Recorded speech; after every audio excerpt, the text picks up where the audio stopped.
غزة حاولت تساعدنا، حاولت تخلي هذا الشعب الصهيوني يتركنا، واحنا زي كأننا اصلا مش موجودين.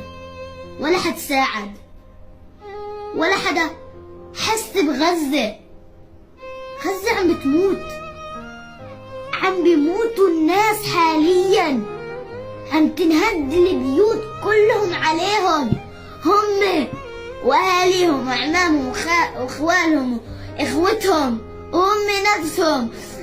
إيه، حتى هم متوجعين.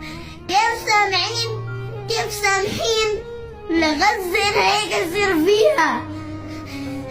هي جزء منكم، اشي منكم، كيف تدعوها انها هي بس تكون بالنسبة لكم ولا شيء؟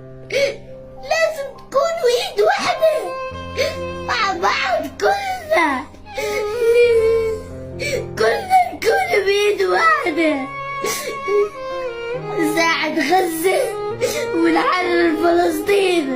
مش بس غزة اللي هي بس عمالة تحرر، يعني إلا الحرية ولا غزة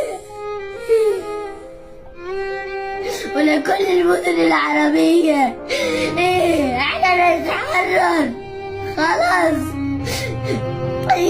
ضربتونا، قتلتونا،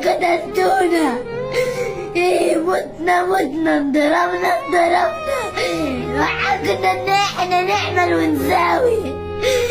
ما نضلنا محبوسين بمكاننا ببيوتنا خايفين. احنا نطلع، نتحرر، نعيش بالحرية، نعيش بالامان.